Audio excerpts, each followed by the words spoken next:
There is a kind of intelligence that looks like stupidity. Not the stupidity of someone who hasn't thought enough, the other kind. The stupidity of someone who has thought so much, so carefully, so relentlessly, that they have arrived at the other side of thought entirely, at the place where thinking stops and the world begins. Alberto Caeiro lived there. Or rather, Alberto Caeiro never lived anywhere. He was invented on a single afternoon in March 1914 by Fernando Pessoa. Pessoa later described the moment as one of the strangest experiences of his life. He stood at a high chest of drawers, took a sheet of paper, and began to write. 46 poems arrived in sequence, without pause, without revision. He described it as the appearance of someone in him, not a character, a person. The person's name was Alberto Caeiro, and the poems he wrote that afternoon became The Keeper of Sheep, one of the most radical collections of poetry in any language. Caeiro was a shepherd, born in Lisbon in 1889, raised in the Alentejo countryside, that vast, flat, sun-baked region of Portugal, where the sky is enormous and the land goes on forever. He had almost no formal education. He had no philosophy, no religion, no metaphysics. He died young, of tuberculosis, still in the Alentejo, in Pessoa's imagination. What he had instead of philosophy was this: the insistence that things are exactly what they appear to be. Nothing more, nothing less. A stone is a stone, not a symbol, not a metaphor, not a lesson about permanence or mortality or the indifference of the universe. A stone, here, now, real. I don't have a philosophy, Caeiro wrote. I have senses. For a poet, in an era of symbolism and modernism and elaborate literary metaphor, this was almost incomprehensible. Poets were supposed to see through things, to use the visible world as a door to the invisible. Caeiro slammed that door shut. He said, "The visible world is enough. It is more than enough. It is everything." Here's what this looks like in practice. In one poem, Caeiro watches a lizard sunning itself on a stone, and he notices that the lizard isn't thinking about anything. It is just there, in the sun, on the stone, completely present, completely itself. No anxiety about the future, no regret about the past, no awareness of death. Just the warmth of the stone and the light of the afternoon. And Caeiro thinks, that lizard knows something I don't. Not a mystical insight, not a spiritual revelation. Just the quiet recognition that the lizard is more fully in the world than he is, because the lizard has no mind, getting in the way of the world. The only mystery, Caeiro wrote, is that there are people who think about mystery.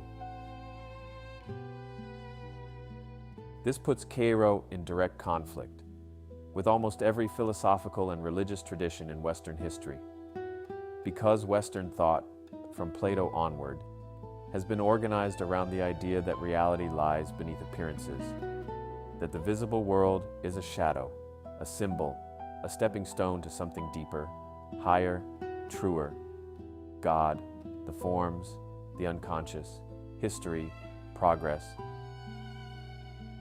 Caeiro says, no, what you see is what there is, and what there is extraordinary enough. To think about God, he wrote, is to disobey God, because God didn't want us to have theology. He wanted us to have eyes. This is not atheism. It is not mysticism. It is something harder to name, a radical fidelity to the immediate, the sensory, the present moment. Not because the present moment contains hidden depths, but because it doesn't need to. It is already complete. Pessoa understood that Caeiro was not just a poetic voice. He was a philosophical position, a provocation, and he understood it so deeply that he made Caeiro the master. In Pessoa's literary universe, Caeiro was the teacher, the original voice that the other heteronyms were reacting to. Ricardo Reis learned from him and disagreed. Álvaro de Campos was devastated by him. Even Pessoa himself, writing as himself, felt the weight of Caeiro's challenge. Because the challenge is a real one, it asks, what if you stopped looking for meaning? What if you stopped trying to interpret your experience and simply had it? For most of us, this is almost impossible. We are meaning-making machines. We cannot look at a stone without thinking about what it represents. We cannot sit in a garden without narrating the experience to ourselves. We are always, in Caeiro's terms, getting in the way of the world. Caeiro doesn't offer a solution to this. He doesn't offer a technique or a practice. He just describes, with extraordinary precision and clarity, what it would look like to be fully present, and leaves you to feel the distance between that and where you are. There is one more thing worth knowing about Alberto Caeiro. Pessoa created him, gave him a biography, a landscape, a voice, a body of work. But Pessoa was constitutionally incapable of being Caeiro. Pessoa was the most interior, self-conscious, self-analyzing writer who ever lived. He could not stop thinking. He could not stop interpreting. He could not stop being multiple selves that observed and commented on each other. Caeiro was everything Pessoa was not. Simple, singular, present, untroubled. In creating Caeiro, Pessoa created his own opposite, his own impossible ideal. The version of himself that had somehow escaped the prison of consciousness and walked out into the Alentejo sun, looked at a lizard on a stone, and felt, for one perfect, unrepeatable afternoon, that the world was exactly enough. He put that person in the trunk too.